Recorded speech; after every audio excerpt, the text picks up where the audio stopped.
नमस्कार विद्यार्थी मित्रांनो, कौन बनेगा करोडपती मध्ये विचारण्यात आलेल्या एका प्रश्नावरून अमिताभ बच्चन आणि कौन बनेगा करोडपती या दोघांच्या विरोधात एक खटला दाखल करण्यात आलाय। आता एकच खटला नाहीये तर वेगवेगळ्या ठिकाणी काही तक्रारी दाखल करण्यात आलेल्या आहेत।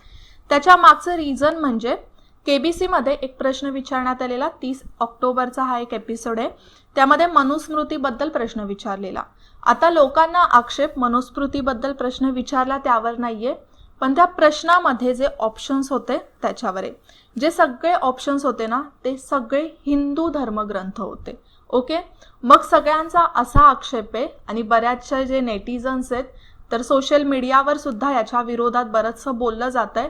तर प्रत्येक जण असं म्हणतंय की धर्मग्रंथ जेव्हा तुम्ही एखादं घेताय तर एकाच धर्माचे ग्रंथ का घेतले जात आहेत? भारतामध्ये बरेचसे असे धर्म आहेत ज्यांचं अस्तित्व आहे भारतामध्ये, तर सगळ्यांचा का तिथे उल्लेख केला जात नाहीये? एकाच धर्माच्या लोकांची मनं का दुखवली जात आहेत असा प्रश्न या तक्रारींमधून केला जातोय केबीसीच्या विरोधात। ओके, मग आपल्याला लेक्चरमध्ये आता मनुस्मृती काय त्यावर हा प्रश्न का विचारण्यात आलेला आहे ते आपण समजून घेणार आहोत। त्याचप्रमाणे नक्की हा खटला का दाखल करण्यात आलाय ना ते सुद्धा नीट समजायचं आहे आपल्याला। ओके, सो आपल्याला या लेक्चरची पीडीएफ तुम्हाला विजन गव्हर्नमेंट जॉबच्या टेलिग्राम चॅनलवर मिळेल। तसंच तुम्ही याचा ऑडिओ लेक्चर सुद्धा डाउनलोड करू शकता। त्याचप्रमाणे विजन स्टडीचं ॲप हे नक्की तुमच्या फोनमध्ये डाउनलोड करा। विजन स्टडीच्या ॲपमधून तुम्ही भरपूर अशा पीडीएफ नोट्स आहेत ज्या सब्जेक्ट वाईज दिलेल्या आहेत, तर त्या तुम्ही रीड करू शकता। स्टडी मटेरियल आहे, प्रॅक्टिस टेस्ट होतात रोजच, जसं विनिंग वेनसडेला इतिहास, अर्थशास्त्र, मॅथ्स याच्या टेस्ट घेतल्या जातात। स्टनिंग सॅटर्डेला भूगोल, राज्यशास्त्र आणि विज्ञान या 3 सब्जेक्टच्या होतात, तर रोजच करंट अफेअर्सवर घेतल्या जातात। तर नक्की त्या टेस्ट अटेंड करण्याचा प्रयत्न करत जा। ठीक आहे, सो आपण वळूया नक्की आता हा टॉपिक काय। तर कौन बनेगा करोडपतीमध्ये फ्रायडेचा बहुतेक असा एपिसोड असतो की ज्या एपिसोडमध्ये काही असे गेस्ट येतात किंवा सेलिब्रिटीज येतात। तर तिथे अनुप सोनी आणि विल्सन बिजवाडा हे दोघं जण आले होते आणि त्यांना हा 6,40,000चा प्रश्न विचारण्यात आलेला। प्रश्न काय तो आपण एकदा मराठीमध्ये बघूया। प्रश्न असा होता की 25 डिसेंबर 1927 रोजी डॉक्टर बाबासाहेब आंबेडकर आणि त्यांच्या अनुयायांनी कोणता धर्मग्रंथ जाळला होता?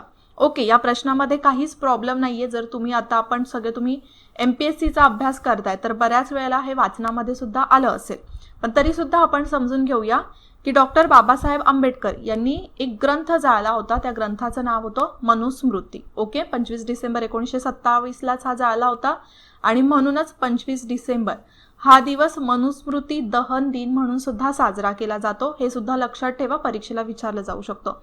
पण यामध्ये महत्त्वाचा आक्षेप कुठे आहे तर जे ऑप्शन्स देण्यात आलेले ना त्यामध्ये सगळे जसं विष्णू पुराणे, भगवद्गीता, ऋग्वेदे, मनुस्मृती हे 4ही ऑप्शन जे दिलेले आहेत ते हिंदू धर्मग्रंथ आहेत। ओके, हिंदू धर्मग्रंथांमध्ये त्या सगळ्यांचा समावेश होतो की नाही? मग आक्षेप असाच आहे। मग या विरोधात आधी कोणी कोणी तक्रार केली आहे ते आपण बघूया। तर जे लखनौ मधले अखिल भारतीय हिंदू महासभेचे प्रदेश अध्यक्ष आहेत ऋषी कुमार त्रिवेदी यांनी आधी तक्रार दाखल केलेली। त्यानंतर लातूर जिल्ह्यामधले म्हणजे महाराष्ट्रातलेच औसा मतदारसंघाचे आमदार आहेत अभिमन्यू पवार यांनी सुद्धा पोलिसांना या संदर्भात तक्रार केली आहे FIR दाखल करण्याची, आणि त्यांनी असं ट्विट सुद्धा केलेलं। आता त्या ट्विटमध्ये ते असंच म्हणतायत की कौन बनेगा करोडपती या कार्यक्रमाद्वारे हिंदू धर्मियांची भावना दुखावल्या गेल्याबद्दल तसेच अत्यंत सलोख्याने राहणाऱ्या हिंदू व बौद्ध धर्मांमध्ये जाणीवपूर्वक तेढ निर्माण करण्याचा प्रयत्न केल्याबद्दल अमिताभ बच्चन आणि सोनी टेलिव्हिजन नेटवर्क याच्या विरोधात त्यांनी तक्रार नोंदवली असं त्यांनी सांगितलंय। म्हणजे त्यांचा प्रश्नाला का विरोध आहे? कारण की तिथे फक्त हिंदू धर्मियांची भावना दुखावली गेली आहे आणि 2 समाजांमध्ये इथे तेढ भांडणं निर्माण करण्याचा प्रयत्न एखाद्या चॅनलद्वारे केला जातोय असं ते म्हणतायत। मग त्यांच्या तक्रारीमध्ये त्यांनी हे जे पूर्ण असं तक्रारीचं तुम्हाला इथे इमेज दिसते जी टाकली होती त्यात ओव्हरऑल ते असं म्हणतायत की धर्म म्हटलं की भारतामध्ये तर बरेच धर्म आहेत, त्यामुळे जेव्हा पर्याय दिले ऑप्शनला 4 पर्याय होते, मग त्यामध्ये 4 धर्माचे पर्याय असले पाहिजे होते। मग त्यामध्ये फक्त जे हिंदू धर्माशी निगडीत असलेले धर्मग्रंथ आहेत त्याचाच उल्लेख करण्यात आलेला आहे, बाकीच्या धर्मांच्या ग्रंथांचा समावेश पर्यायामध्ये का नाही केला? पण मग इथे ना बऱ्याच जणांच्या मनात असं सुद्धा आलं असेल, तो तर आता एखादा शो आहे मग त्या शोमध्ये सुद्धा धर्म का करतायत लोक. पण इथे शोला थोडंसं भान ठेवण्यासारखी गोष्ट आहे. ज्यावेळेला एवढा मोठा एखादा प्रोग्राम, एखादा शो चालवला जातोय, तर हा शो भारतामध्ये भरपूर लोकांकडून बघितला जातो, वर्ल्ड वाईड सुद्धा बघितला जातो. मग अशा प्रकारचा प्रश्न विचारून काय केलं जातं की समजा एखादा धर्म आहे, तर त्या धर्माच्या आधीच्या कोणत्या रिच्युअल्स आहेत किंवा आधीची जी ग्रंथ आहेत, आता बेसिकली इथे ग्रंथांवर प्रश्न विचारलेला की नाही, ती ग्रंथ आहेत, त्यांच्या विरोधामध्ये लोकांच्या मनात काहीतरी भावना निर्माण होऊ शकतात, समाजामध्ये त्याच्या वेगळ्या प्रतिक्रिया उमटू शकतात. या सगळ्या गोष्टींचं भान असलं पाहिजे.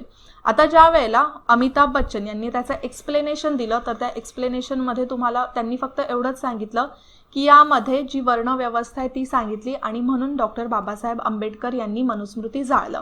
ओके, पण आता फक्त हे एकाच ग्रंथाबाबत आहे. मग अशी काही लोक असू शकतात की ज्यांना बाकीच्या धर्मग्रंथांबद्दल काहीच माहिती नसेल. ओके, मग त्यांना काय असं वाटेल की या धर्मामध्ये अशाच प्रकारची व्यवस्था चालत आलेली आहे, या धर्मानेच या व्यवस्थेला प्रोत्साहन दिलेलं आहे, राईट. तर अशा भावना लोकांच्या मनात निर्माण होऊ शकतात की नाही. मग या गोष्टींचं सगळं भान राखून जेव्हा एवढा मोठा शो केला जातोय, तसा प्रश्न विचारला गेला पाहिजे. जर समजा हाच प्रश्न विचारला गेला असता आणि तिथे वेगळ्या वेगळ्या धर्माच्या धर्मग्रंथांचे ऑप्शन दिले असते, तर मे बी तिथे कोणाला प्रॉब्लेम झाला नसता. पण इथे जे ऑप्शनमध्ये विचारलंय ते सगळे हिंदू धर्माचेच ग्रंथ होते. ओके, आता आपण जो ॲक्च्युअल जी सिच्युएशन आहे ती नीट डिस्कस केलेली आहे. आय होप तुम्हाला समजलं असेल.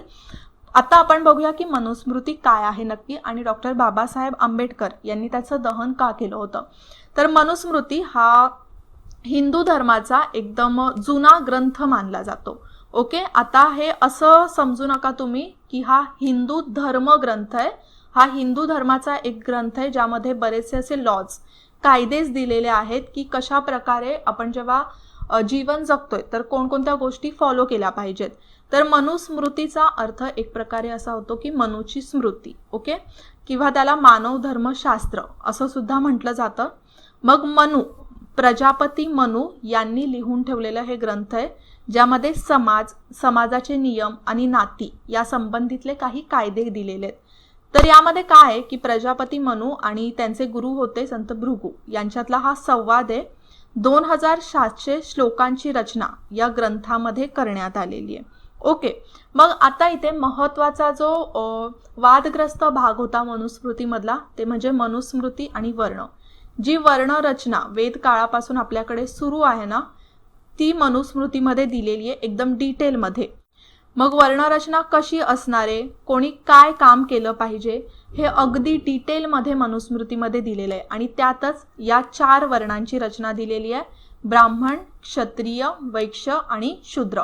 जसं ब्राह्मण आहेत ते टीचिंगचं, उपदेशचं काम करतील, क्षत्रिय आहेत जे धर्माचं रक्षण करतील, वैश्य आहेत ते शेती करतील, व्यवसाय करतील, आणि शूद्र काय करणार आहेत, तर हे जे 3ही वर्ण आहेत आधीच्या, त्या 3 वर्णांची सेवा शूद्र करणार आहेत.